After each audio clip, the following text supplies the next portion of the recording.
नमस्कार दोस्तों, मैं वंदना एक बार फिर से आप सबके साथ हूँ। दोस्तों, आज मैं जिस घटना के बारे में आपसे बताने जा रही हूँ, यह कुछ साल पहले की घटना है। एक महिला बरेली के पास एक गांव में अपने बेटे के साथ रहती थी। उसका दूसरा बेटा दिल्ली में रहता था, जो वहीं पर जॉब करता था। वह महिला बरेली से दिल्ली और दिल्ली से बरेली अक्सर अकेले ही ट्रेन से आया जाया करती थी। इस बार भी वह बरेली से दिल्ली अपने बेटे से मिलने के लिए आई थी। 10-15 दिन बाद उसने अपने बेटे से कहा कि बेटा, अब मुझे बरेली वापस जाना है, तुम मुझे कल ट्रेन में बिठा देना। माँ की बात सुनकर बेटे ने कहा, ठीक है माँ, मैं कल तुम्हें ट्रेन में बिठा दूंगा। बेटा अगले दिन अपनी माँ को लेकर दिल्ली रेलवे स्टेशन पहुंचा। वहां जाने के बाद उसको पता चला कि ट्रेन 5 मिनट लेट है। उसने अपनी माँ को प्लेटफॉर्म पर बैठाया और कहा कि माँ, जो भी ट्रेन आएगी आप उसी में बैठ जाना, मुझे लेट हो रहा है, मुझे ऑफिस जाना है। ऐसा कहकर वह चला गया। उसकी माँ अक्सर ट्रेन से ही वापस जाया करती थी। उसने कहा कि ठीक है बेटा, मैं बैठ जाऊंगी। थोड़ी देर बाद उस प्लेटफॉर्म पर एक ट्रेन आई। वह महिला उस ट्रेन में चढ़ गई। उस दिन बाई चांस दिल्ली से बरेली जाने वाली ट्रेन की जगह दिल्ली से कोटद्वार जाने वाली ट्रेन पहले आ चुकी थी, जो 2-3 मिनट बाद आती थी। वह महिला शायद पढ़ी लिखी नहीं थी। उसने वहां पर किसी से पूछा भी नहीं था कि यह ट्रेन बरेली जाएगी या नहीं। 3-4 घंटे सफर करने के बाद उसने देखा कि पास की सीट पर एक परिवार बैठा हुआ था। एक माता पिता और उनके पास 3-3.5 साल की एक छोटी सी बच्ची थी।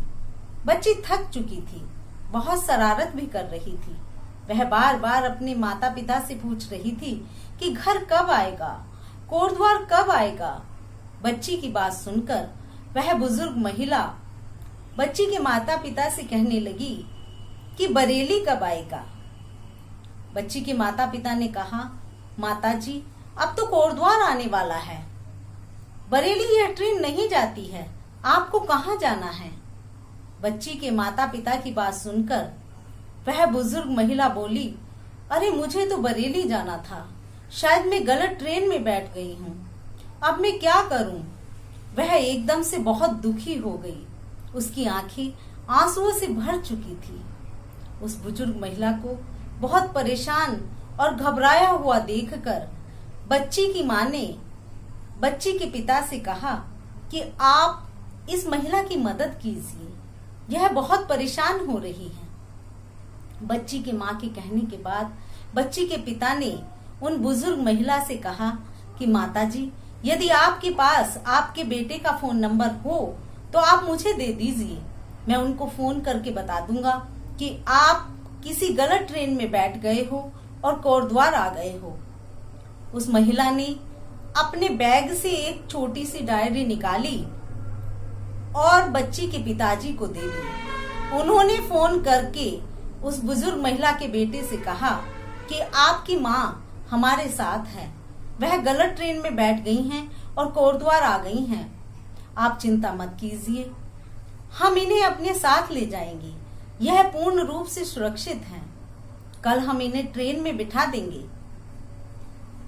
इसके बाद भी बुजुर्ग महिला बहुत परेशान थी। शायद उसके मन में भी डर था कि पता नहीं ये लोग कौन हैं, कैसे हैं।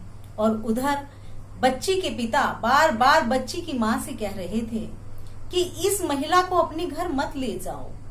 कई बार इस तरह की महिलाएं किसी गैंग से भी मिली होती हैं और घर में चोरी चकारी भी करा देती हैं। बच्ची की माता बार बार कह रही थी कि मैं इस महिला को अकेले इस गंदे समाज में नहीं छोड़ूंगी, यह बेचारी अपनी रात कहाँ बिताएगी। आपको पता नहीं है इस समाज में महिलाओं को कितना शोषित किया जाता है, कितनी गंदी घटनाएं महिलाओं के साथ घट जाती हैं। मैं तो इसे अपने साथ घर ही ले जाऊंगी।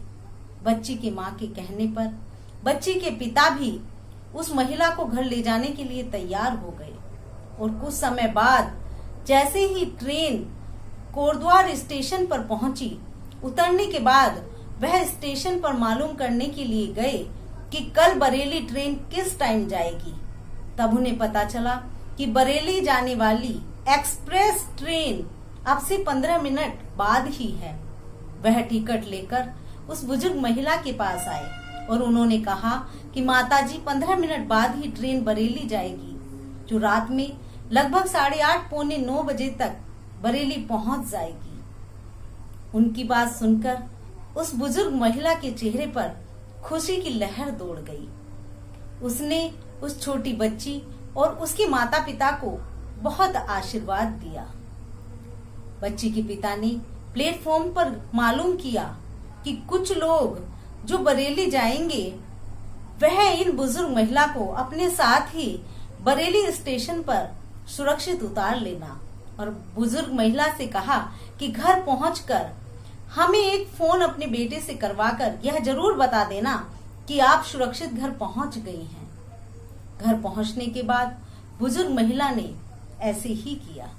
तो दोस्तों, यदि इस समाज में जहां पर नारी को बहुत प्रताड़ित किया जाता है, उसका शोषण किया जाता है, उसे बहुत गंदे नजरिए से देखा जाता है, एक नारी दूसरी नारी के लिए अच्छी भावनाएं नहीं रखेंगी, दूसरी नारी को जिसे सहायता की जरूरत है उसकी सहायता नहीं करेगी, तो फिर इस समाज में पुरुष ही नारी की रक्षा कैसे करेंगे। हम जिस नारी को आज असहाय देखते हैं, हमें यह सोचना चाहिए यदि उसकी जगह हम होते तो हमें कैसा लगता। यदि इस समाज में नारी का सम्मान करना है, उसे आदर देना है, उसको सुरक्षित रखना है, तो पुरुषों के अंदर यह चीज पैदा करनी होगी कि वह नारी को सम्मानजनक दृष्टि से देखें, उसकी रक्षा करें। तभी हमारे समाज में नारी को सम्मान भी मिल पाएगा और वह सुरक्षित भी रह पाएगी। दोस्तों, आपको मेरा ये वीडियो कैसा लगा मुझे कमेंट करके जरूर बताइए और इसको अधिक से अधिक शेयर कीजिए।